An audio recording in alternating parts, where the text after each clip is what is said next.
Hello and welcome to the Falmouth Art Center's third You Art What You Eat Zoom Art Talk.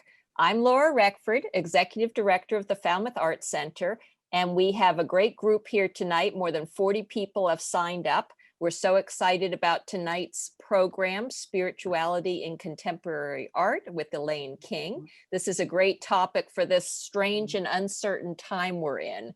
But first, a few announcements. We are recording tonight's session because there were several people who registered but could not make it.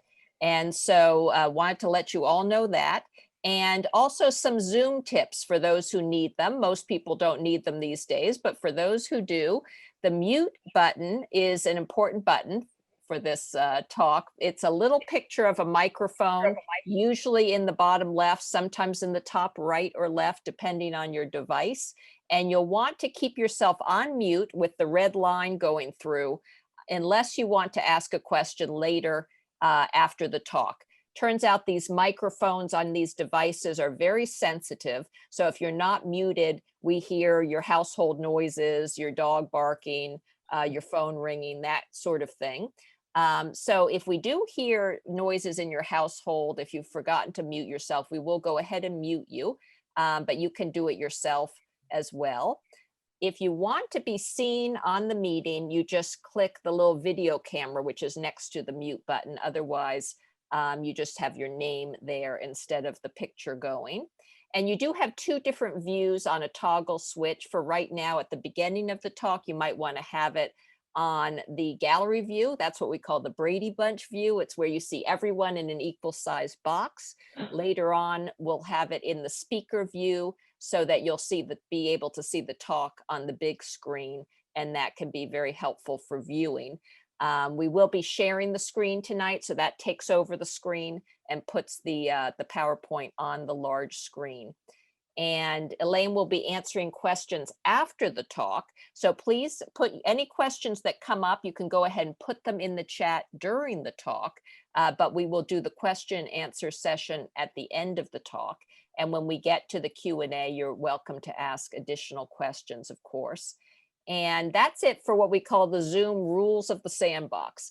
And now to some information about You Art What You Eat. It is our 11th year of this spring fundraiser. And as many of you know, the event usually takes place in person at local restaurants here in Falmouth. And we have reinvented it this year for the pandemic era. And we have 4 terrific talks in April. We've had 2 of them. We have one tonight and we have one next week. Many of you have signed up for all 4, which is great. If you did sign up for all 4 and you missed one or more than one, we can we'll email you the link to the talks that you missed because they are all recorded. And next week, for the final talk is on Thursday, April 29th, and we have artist Jay Critchley from Provincetown talking about his latest project, Democracy of the Land, Mobile Warming. And it's about the perils of climate change. And typically his performance art and installation projects are very provocative. So I think we're in for a treat next week as well. Jay's banner depicting the Mayflower Compact with images of famous women throughout history, replacing the men who would normally be in the image who signed the document. It's currently on view here at the Falmouth Art Center. And it is outside the front door on the sidewalk, so you can see it without even leaving your car, and you'll want to check that out. It's a lot of fun. So each night of the art talk, of course, is paired with a restaurant just to support our local restaurants. And tonight, I hope we'll all be enjoying our dinners from Osteria La Civetta. And we also have a special treat for anyone who signed up for the talk. We have gift bags containing a piece of pottery and a weaving made by our talented local artists, many of whom are on this call tonight. So please stop by and pick up your gift bag if you haven't already. And we always like to thank our sponsors, Karen and John Burton from Sotheby's Realty, who've made this whole event possible this year. And a brief plug about the Falmouth Art Center. We are free and open to the public every day. We have 3 new exhibits each month, and right now we have Splash of Color with more than 90 pieces by 67 local artists, lots of different mediums represented. And in a second gallery, we have portraits and figures by Diana Lee, Ruth Leach, Peg Wilson, and Kathy Vanderbilt. And then we have a special fiber exhibit inspired by Sudoku, where our fiber artists have made weavings inspired by that popular math puzzle. And you have one more week to see these exhibits, so definitely stop by if you're in town. We also have virtual art receptions every month, the second Monday of the month on Zoom. Our classes are on Zoom and also in person. And our summer vacation camps for kids are quickly filling up. Those are in person. You can find out about all of this on our website, falmouthart.org, for everything going on. And now to tonight's program. I am so pleased that Elaine King was able to give this talk tonight. Some of you may have been at the Art Center back in 2018 for a standing room only session when Elaine was on our panel about art and censorship, and she was instrumental in helping me to organize that very popular panel. Elaine King is Professor Emerita at Carnegie Mellon University, where she taught the history of art and art criticism and museum studies. Her interdisciplinary PhD in art history and theory is from Northwestern University. Her concentration is on post-1945 American art and culture. However, she is well versed in art from Central Europe and Puerto Rico. She was a senior research fellow at the Smithsonian American Art Museum. She received a research fellowship for the National Portrait Gallery and the American Archives. She was executive director and chief curator of the Contemporary Art Center in Cincinnati and the director and curator of the Carnegie Mellon Art Gallery. She has organized over 25 one-person exhibitions and catalogs. She is a contributor to Sculpture, Art on Paper, Graphion, Art News, and the Washington Post, and a contributing editor for arts magazines. And she's edited a number of books. She is a member of the Association of International Art Critics and regularly has given papers at international congresses, as well as at the College Art Association, School of Visual Arts, and American Cultural Conference. She continues to write regularly and is a freelance art critic. And this note from a local fan of Elaine's, because Elaine and her husband live part-time nearby in Katomet. I am told that Elaine and her husband, Scott, are active gardeners in the Bourne Community Garden in Pocasset. And so without further ado, welcome Elaine King. Well, thank you, Carla. Laura. First of all, I want to thank Laura for inviting me to be part of this very exciting and interesting series. Number two, I was thrilled when I found out my talk was paired with La Civita, which is one of my favorite restaurants in Falmouth. And number three, I want to say a great word of thanks to my dear friend, Carla Hutker, who has encouraged me to become involved with the Falmouth Arts Center, and I have enjoyed it ever since. So with that, we will begin.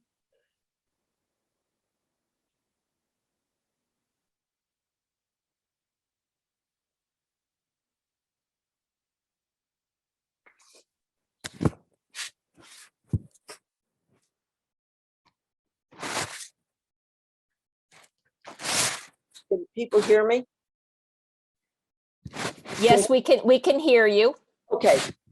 Undeniably, we live in a perilous time with COVID-19 pervading extreme nationalism, divisive politics, as well as a bombardment of television and social media, with the latter encouraging us to tune out of real life and become passive consumers.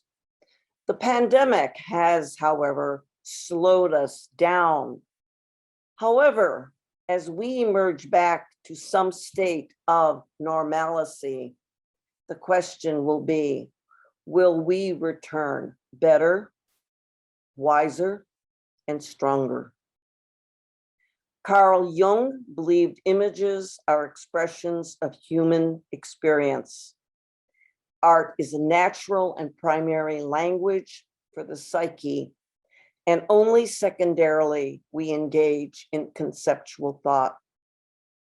The great Sufi poet Rumi, 700 years ago, wrote about two intelligences. The first he called acquired knowledge that helps us navigate in the world. Rumi describes it as getting all those marks on the preserving tablet, and is the intelligence of schooling. The other intelligence, one already is preserved inside you, that is not the kind that moves from outside in, but as and moving out. What could we discover from the spiritual dimension of our lives if we expanded our access to ways of knowing and allowed ourselves to use multiple entry points to experience and create meaning?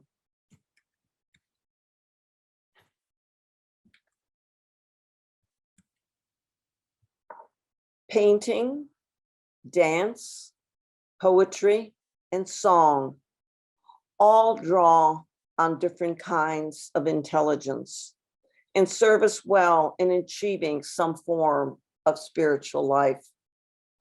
Multiple perspectives are included in articulate dimensions of the spiritual, and the unknown continues to be largely overlooked in mainstream Western culture. However, in Native American, Latin American, Asian, and African American cultures, spiritual precepts and practices are interwoven. The spiritual yearning is to seek something superior than ourselves, the desire to search for the source of life and the nature of death, and the acknowledgement of elusive forces at work in the universe to go beyond materiality. Art and the theme of spirituality have had throughout time a firm union, often intertwined. And conversely, art that touches on spiritual essences is not automatically linked with any religion or dogma. Without supporting a specific canon, artists have and continue to give visual forms to fears about life, about the future of society, the planet, and provides observers with elements of surprise and transformative experiences. The beginnings of modern art, especially abstract art, have strong spiritual roots. This fact is not always obvious from what textbooks show us. They focus on the formal, the historical, but not the spiritual. Many creative giants of early and mid 20th century shared common spiritual roots, and for them, art primarily was about spirituality. It was perhaps the most appropriate vehicle for expressing and developing the spirituality that the new century called for, with all its new technical devices, from technology, cars, as well as the telephone. Even though spirituality remained a quiet nuance in society, prominent artists touched on this as their main theme. And here we have before us Kandinsky's work, Composition 6. Kandinsky believed color was a very powerful part of spirituality, and for him, the color blue especially was an awakening for the human desire towards the eternal. Franz Marc looked to the animal and natural world as an antidote to modern life, from which he felt increasingly alienated from. This is why we find many paintings of animals, especially horses, in his work. Animals in a landscape were, for the artist, a bridge between man and nature, whose vanished unity he desired to restore. Mark felt only animals had preserved a chaste majesty. For him, animals and nature were calming. Decades later, into the 20th century, such artists as Agnes Martin, Barnett Newman, Mark Rothko produced work that invited meditative consciousness. Their quiet and somber canvases insinuate deep silence and an infinite void, evoking a subtle presence and even mystery. Barnett Newman believed firmly that the modern world had rendered traditional art and subjects invalid. He wrote, quote, "Old standards of beauty were now irrelevant. The sublime was all that was, an experience of enormity, which might lift modern humanity out of its troubles." The Stations of the Cross is considered Newman's greatest achievement. For Newman, the Stations were not merely about Jesus's agony, but attested to the problems of the human condition.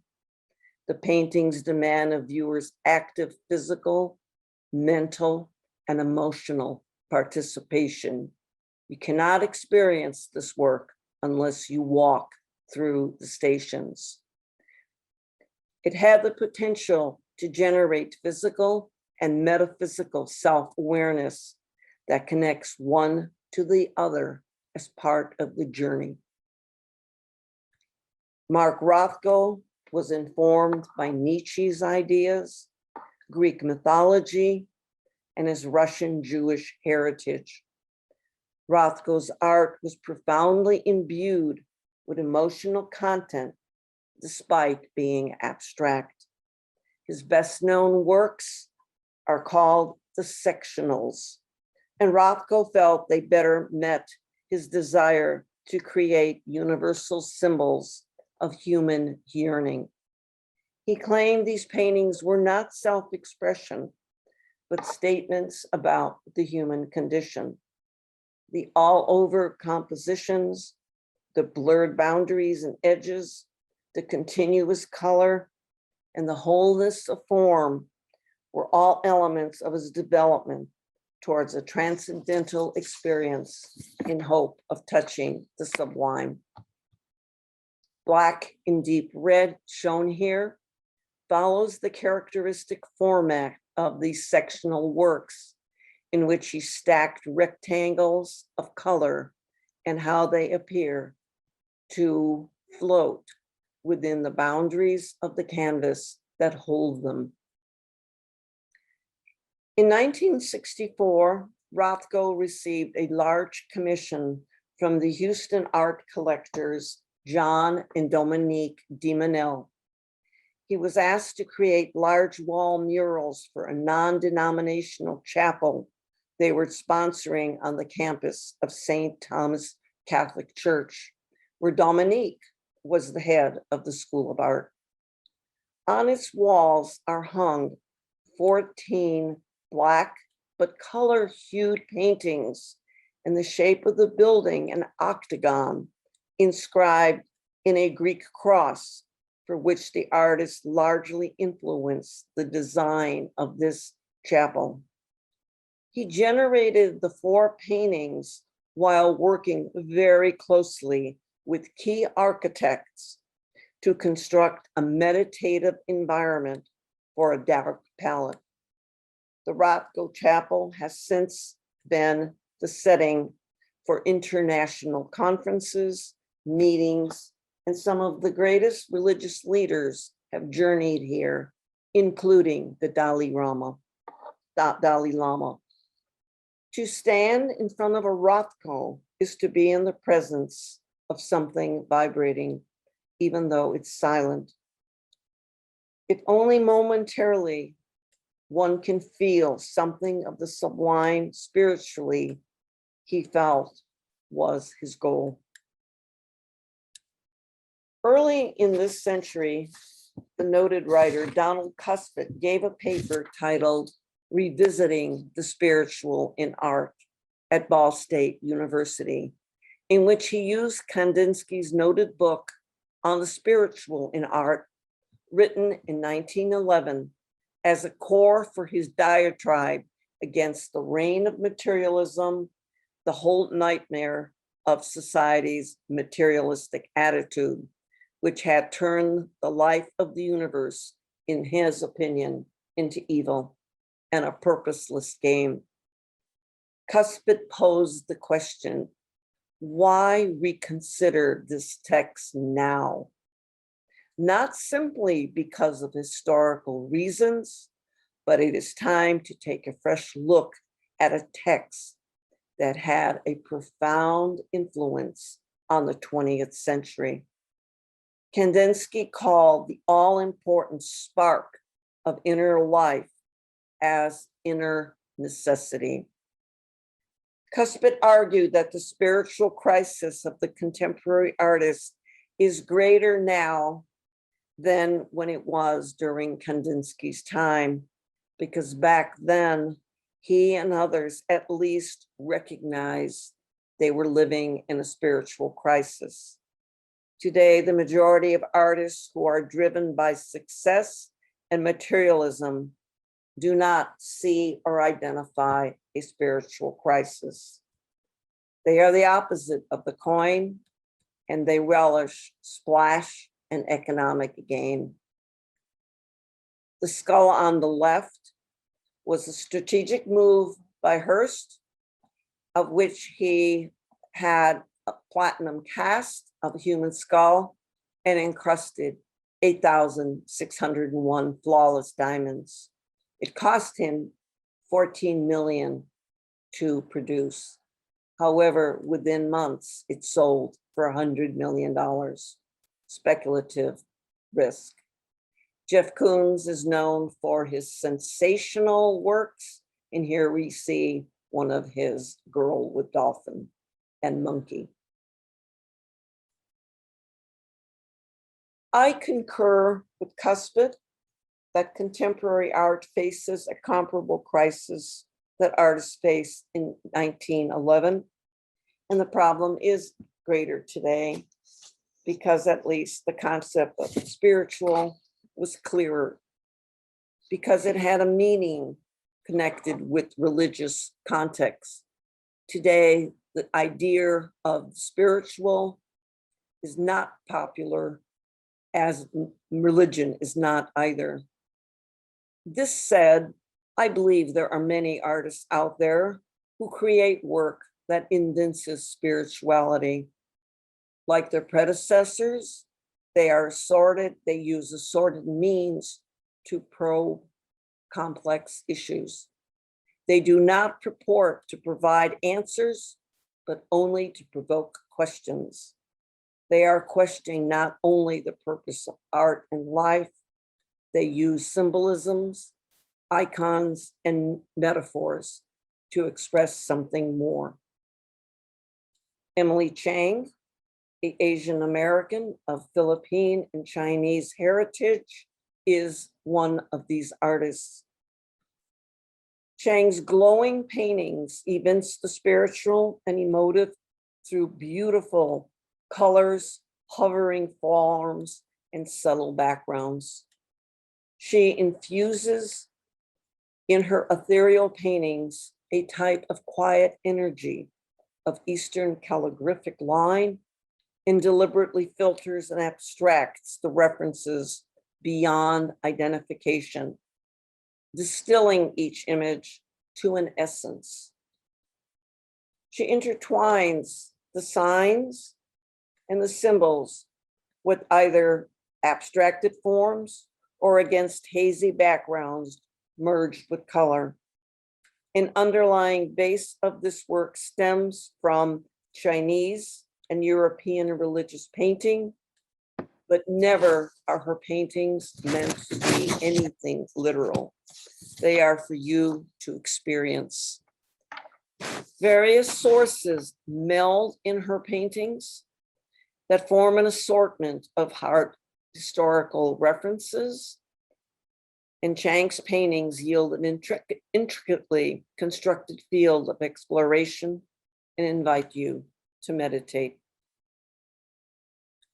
Ada Bobanis, a native of San Juan, Puerto Rico, is an adroit sculptor.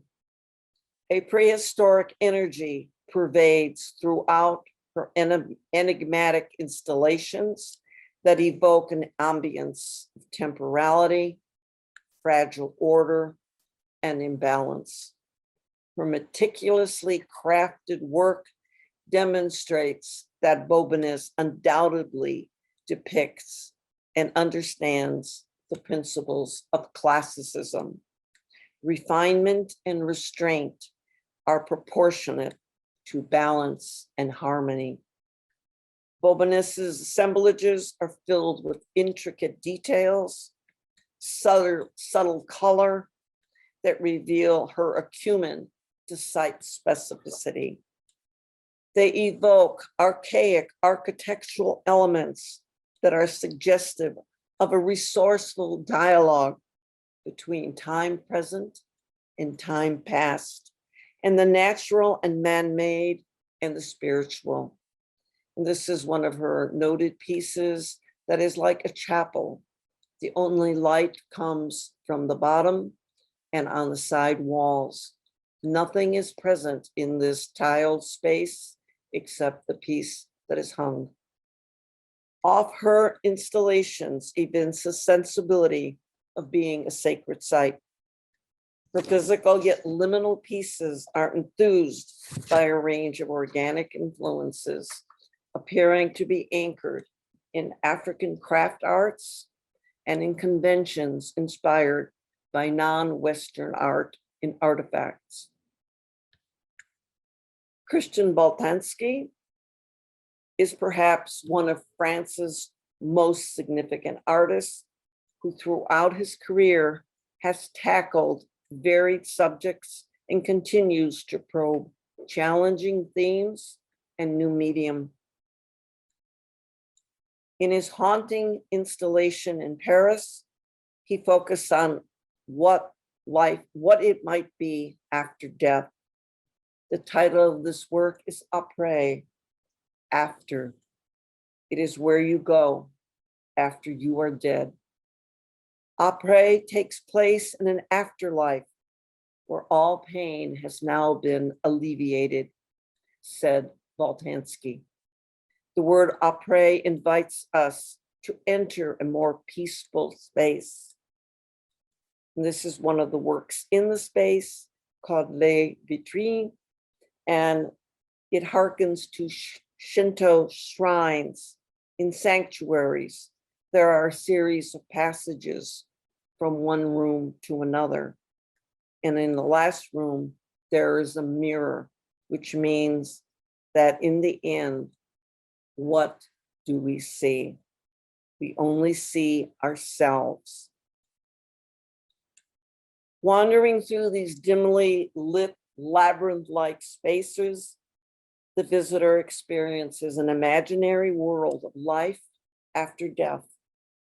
Boltanski called these mannequins the angels of death, and they appear and disappear as motions of the viewers activates them. As you walk by, they will whisper to you and ask, "How did you die? Did you suffer? Did you have pain? Are you okay?" According to the artist, the installation is not meant to be frightening, but rather comforting. Quote, "Everything is quiet and warm, and the only characters, my half marionettes, half angels, keep repeating the final question." This is another work he's very known for, and he's spent a lot of time doing the memorial installations to the children who died in the Holocaust. And again, this is a very quiet, very special place. Peter Doig is a Scottish painter, a figurative painter who uses magical realism in which he captures timeless moments of tranquility. Doig's paintings seem to exist outside of time in another place, contiguous with our own, but not meant to recapitulate reality. Perhaps equating the plasticity of the painter's medium with the hallucinatory effects of psychedelics or magic fairy dust, Doig achieves an otherworldly quality through his painterly techniques of staining, dripping, hiding, and color.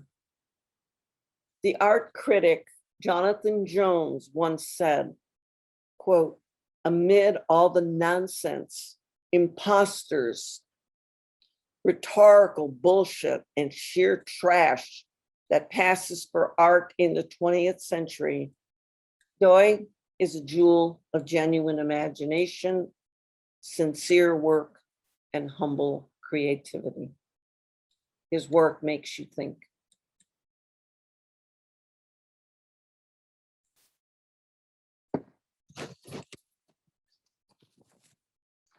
Tara Donovan is a sculptural magician, adroit at converting functional, ordinary objects into an all-encompassing, abstract, illusory setting suggestive of an eerie landscape. Donovan creates beautiful environments out of everyday banal elements. Her site-responsive ephemeral structures, as she refers to them, are born out of the process of accumulation and repetition of disposable artifacts that most of us don't think twice about. She uses things like stacked roofing tar paper, straws, styrofoam cups, sewing pins, and monofilament line, transforming mass-produced plastic, nothing materials into enchanting environments. Each biomorphic site is a product of an analytical dialogue between the architectural space and the play of light on form, along with her ideas and the uniqueness of the material. Excuse me for a minute. The concluding edifice is an amalgamation of chosen objects, innate physical properties, and the configuration of the existing architectural site. Olafur Eliasson is an Icelandic Danish artist who is acclaimed as one of the best artists of his generation in sculpture. From light-filled environments to walk-in kaleidoscopes, his distinctly participatory brand of art offers enthralling spaces that connect optical cognition and meteorological elements. He delves into the boundary between the organic and the artificial. And time again, he skillfully amalgamates art, science, and natural phenomenon to create unexpected perceptual experiences that challenge passivity among viewers, so to inspire reflection. From the onset of his career in the 90s, he aimed to engage the observer as an active participant.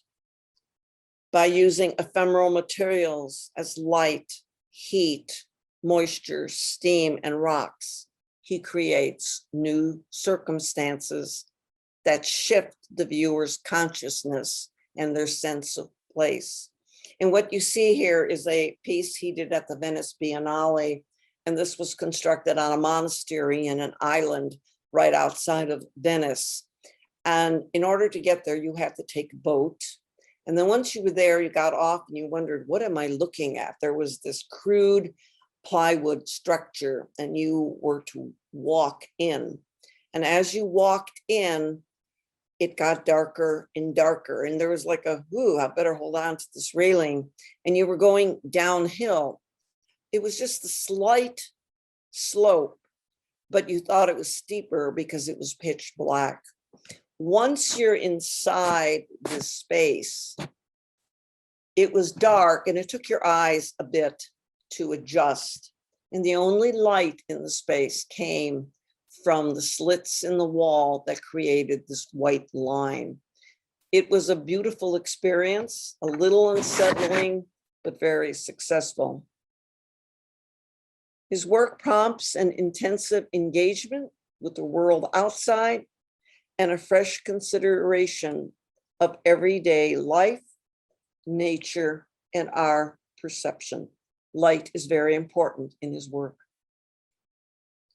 In one of his most renowned pieces, The Weather Project, what represents the sun and the sky, it was in the expansive turbine hall of the Tate Modern in London, and a delicate mist permeated the vast space as if moving stealthily in an environment from the outside.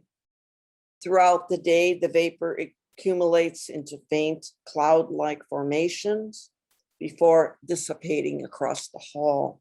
At the far end of the hall, a giant semicircle form made up of hundreds of mono-frequency lamps, which are repeated in the mirror overhead and produce the sphere of dazzling radiance, linking the real space with the reflection, thus transforming the visual field around the sun into a vast duotone landscape of meditation. Moira Madi Joffrian is a seasoned artist whose work transforms yet retains essential themes. A primordial energy permeates her work that evokes intense sensations and associations. Robert Smithson, the noted earthwork artist's ideas about systems, states of chaos and collapse and entropy also inform her work. She recognizes the power and mystery of nature and the elusive quality of infinite time on organic events. Increasingly, her concern with biological systems and the threats posed to our environment propels her to draw attention to the artificiality of our high-tech consumer society, our fractured lifestyles, and fleeting values. Themes of temporality, tenuous order, natural imbalance, and life's majestic power are apparent in her radiant work. A heightened silence increasingly pervades this contemplative art, filled with lines, metaphors, splinters of objects taken from real life. Jan Lorimer is another artist who claims her abstract paintings are a door to the spiritual world. She gravitates to the mystical, magical, and intuitive and sublime. For her, too, color and light are critical elements to create an otherworldly sense in her poetic, non-objective imagery. She considers her process of art making as an alchemist, transforming layers of gestural brushwork into mystical landscapes. Forms emerge and fade away into an atmospheric color. As did Kandinsky, she too views color as a distinct musical sound to create rhythms and structure within a space. Natural themes inform her art. Her garden paintings represent healing, grounding, fertility, and potential. Celestial skies reference the spiritual world of transformation. And celestial skies are also about transformation. Paintings of underwater flora and fauna celebrate her love of swimming, the feeling of weightlessness, freedom, and transformation that the ocean can only give you. Living on the Cape since 2002 has been a most important, transformative experience for her, and it remains a place of inspiration. Don Kimes is a painter who employs powerful colors too, but also texture in his art. He said, I spent years and years talking about loving Pompeii and the ruins of Rome, as well as walking through Etruscan archways because of the way nature takes back everything over time. And nature and culture do intersect in beautiful ways. The power of destruction and recreation have been a focal point of his art for many years because he experienced a major tragedy in his home. And because of a flood, they lost everything: drawings, paintings, prints, furniture, family photos, everything. Kimes, however, instead of being depressed and negative, salvaged elements from his life and began creating new abstract images based on remnants of the old.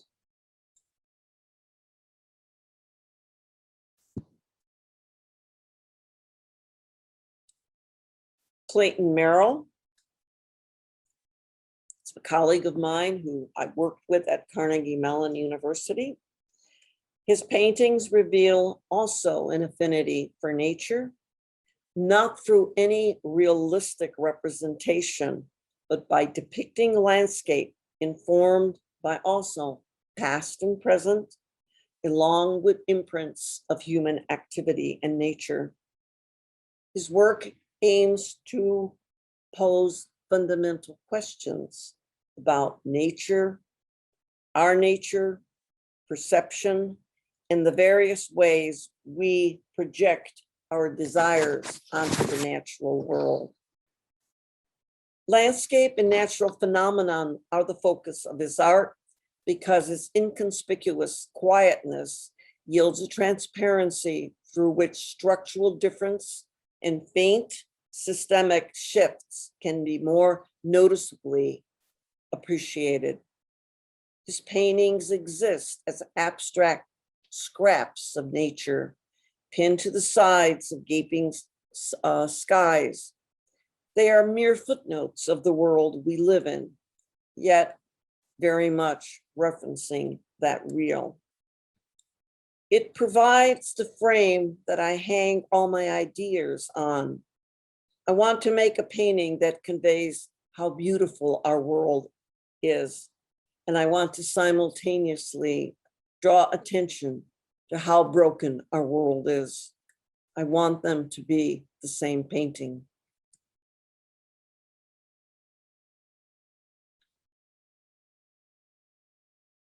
James Turrell's constructions involves explorations of light and space that speak to viewers without words, impacting the eye, the body, the mind, with the force of a spiritual awakening.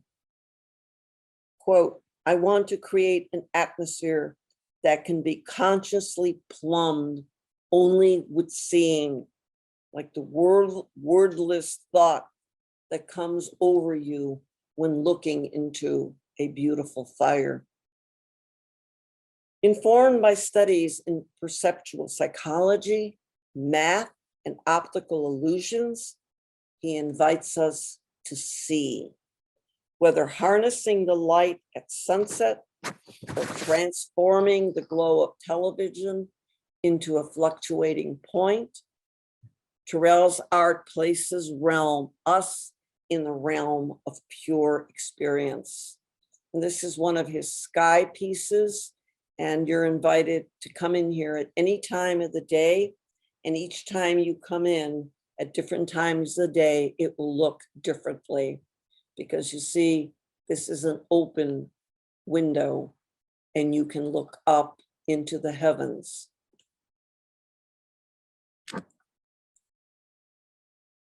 Situated near the Grand Canyon and Arizona's Painted Desert is Rodin Crater, an extinct volcano the artist has been transforming into a celestial observatory for over 30 years.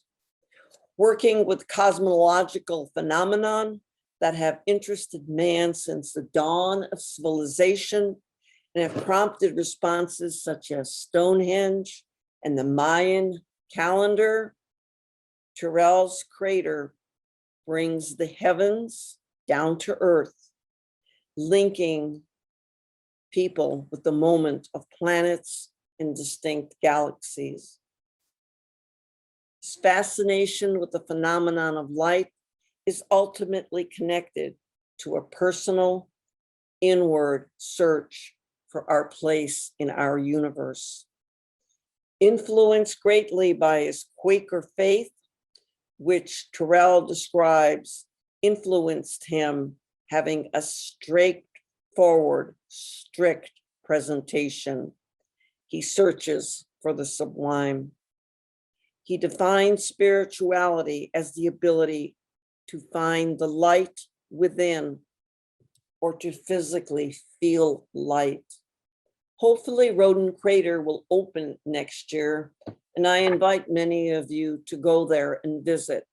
You will have to make a reservation, and I think minimum stay is 2 days in the crater so that you can explore the many chambers down below and experience light in a new way.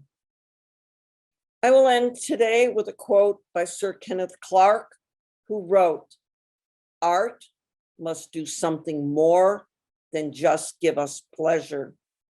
It should relate to our own life so as to increase our energy of spirit and awareness."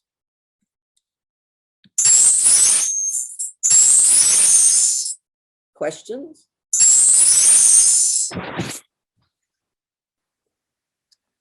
Thank you so much, Elaine. And that, boy, definitely a lot to chew on there, and wonderful, wonderful work. And thank you so much for sharing that with us. And so now it's time for people can put questions in the chat or ask questions, however you want to do it. You're welcome to go ahead and put questions in the chat, or you can go ahead and ask them. I'm looking at, see if hands are going up. I'm going to remove the spotlight on Elaine so I can see the full group here. And see if there are any hands going up. Definitely a lot to take in with those artists and questions. Here's one from Jan Lormer. How did you choose this theme? The theme has always interested me because I'm not a very religious person, but I think of myself as a spiritual person. And I was very moved when I was a grad student, when I visited MIT and sat in the Saarinen Chapel on the campus that he designed. And in that chapel, I had a very moving experience and have never forgotten it. I also feel that spirituality is linked for me with ethics. And I try to live my life as an ethical person. And it's just something that interests me. And I like a lot of artists who work that way. Very good. And I think Barbara had her hand up. Barbara Kanopoulos. And Barbara, happy to take your question. Yes, I was about to type it, but I will hear it. The sublime that you have mentioned quite often, I run into that term often in discussions of aesthetics, and I've never been able to really define it. Can you help me understand what is meant by the sublime? I don't know if I can give you a definition. I think it's an experience. I think it's a moving experience. Places cause these experiences. Think about stepping outside on a very quiet night and looking up at the moon. Think about walking and down to the waterfront at sunset, especially when it's a great sunset. And Cape Cod affords us many of those.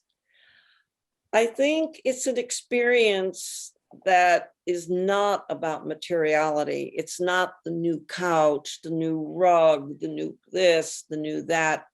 It's something very ephemeral. And it is something, maybe it sounds cliche, otherworldly. But for me, that is the sublime. It's something outside our normal everyday reach. And we had a nice comment that isn't it, it's great that Jan Lorimer's work was featured, and she's here on the call, and I know we all enjoyed seeing that work. And Charlotte has an observation she wanted to share, that these spiritual paintings have in common with some other religions is that they need those need priests to explain them to lay people, but art critics are the priests in this case, explaining the paintings. So an interesting comment from Charlotte. Thank you, Charlotte. Interesting. And Carla says, this was interesting to me. When I look at abstract art, I think of it is interesting to look at, but never really considered its spiritual qualities. How can we assess the artist's intent? It varies from artist to artist, just like, an artist like Tara Donovan looks around her world and sees waste. She sees styrofoam cups everywhere. She sees straws, she sees garbage, she sees plastic cups. And people think nothing of these things. They're destroying the planet. So her intent is to take this banality and transform it into something else. I think artists like Olafur Eliasson chooses, or like Terrell, to use light to make a special place, create a special setting. I think the intent of each artist is very different. And we see that in the variety of their work. I hope that explains. And then this is a question, I believe, is from Mark Hutker, saying, isn't it interesting that the Terrell pieces and and I'm not sure how to pronounce this, Seren's Chapel, are spaces, the mother art. The architect asked that question, is architecture the mother art? And of course, we did see a lot of spaces actually in this presentation. And they're quite, I've been to the Rothko Chapel, and it is quite an amazing feeling to be in there. Yeah, and I agree with Mark that a lot of the places architecturally are very important, because there's a dialogue between the artist and the place. And when there is this real dialogue between the artist, the architects, the site, something magical can happen. And again, as I said earlier, when I answered, hopefully my question on the sublime, many of these artists aim to create an experience for us, the viewer. And I think stepping into a setting that is out of our ordinary experience has an ability to be transformative. So I do think architecture is important, and maybe some of my leanings towards architecture go back to my very roots of Chicago, because I was always surrounded by great architecture and hold architecture very high in my regard. As we all do, Mark. And other questions? I know there's, again, a lot to chew on here, so I almost feel like I want to go through the whole slideshow all over again. But at any rate, there was definitely a lot of interest. Carla, I think I see your hand up there, or Mark, one of you.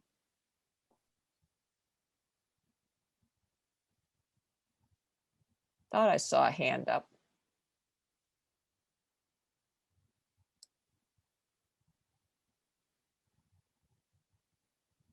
They're figuring out how to unmute themselves, maybe.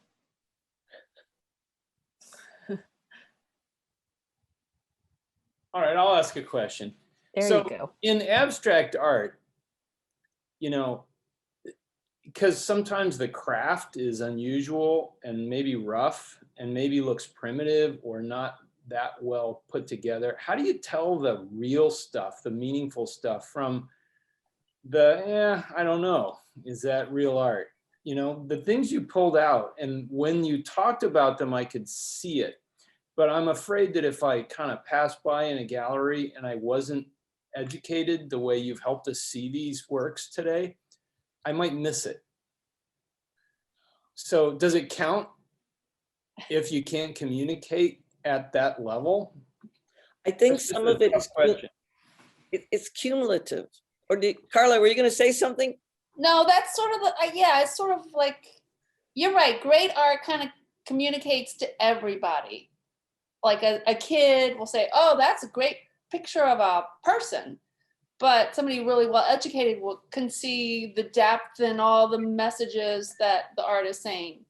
And sometimes now the more abstract or the contemporary art, sometimes I don't get it. I can't, and maybe people that study design are more into craft. It has to convey some beauty at that level. And if it doesn't do that, then I think Mark and I kind of just pass it by. And I'm trying to learn that, well, maybe it's trying to say something. I need to get beyond that craft. And I'm like, what? I don't know. When I look at a black canvas, I just don't get it. But maybe I'm just passing through the gallery. I don't know. Maybe it's the place. Well, I think it's a cumulative thing. I think, when I started out, I don't think I understood abstract art very much. However, and if you noticed, I try to show some people working with landscape, and you still have figurative or realistic references. I think it takes a while. Often, though, I think like people like Kandinsky, I think the power of color. It's like Emily Chang's pieces. There's something there that's more than just, it's partially abstract, but then it carries some symbolism. I think some works are not going to speak to you. Some works don't speak to me. It took me a long time to get into Agnes Martin's paintings. I didn't even include them today because I think some of you would say, why is she showing me this? It took me a while to understand it. So I think your feelings and experiences are not uncommon. However, one of the things I strive to do as a writer is I really try to write clearly about things so that people can understand them. And going back to Mark's earlier comment about architecture, I think the people really aiming to create this sensibility of the sublime do create environments so that you, the viewer, step into something other than a world you know on the day-to-day. And that's why I went back to the MIT chapel, because I never felt anything like I did sitting quietly in there and just hearing this trickle of water and little slits of light and very almost primitive wooden benches. There was nothing in there, but there was everything in there. And that's why I think the more successful ones sometimes are this melding of the artist intent and the architecture, and then what they do with it. I hope that helped. Yes. Good. And this an interesting comment, saying perhaps a better word than abstract would be experiential. I think some work is experiential, and even a good abstract painting is experiential. I remember the first time I saw Rothko's deep reds and purples and blues. I was very drawn into those. I had to stop and even told the person once I was with, shh, don't talk. Look at the painting. Don't talk. And that to me was experiential. Okay, other questions? Well, I think we've really only in some ways touched on this topic because there was so much there to look at, and I'm anxious to revisit a lot of these artists, many of whom I did not know about. So thank you so much, Elaine. Thank you for that wonderful talk. Appreciate it so much. And thank you all for coming tonight. And I hope that we'll see many of you next week for Jay Critchley's talk. And that is Thursday night. I promise you that will be provocative as well. And so have a great night, everyone. Thank you for coming tonight. And thank you.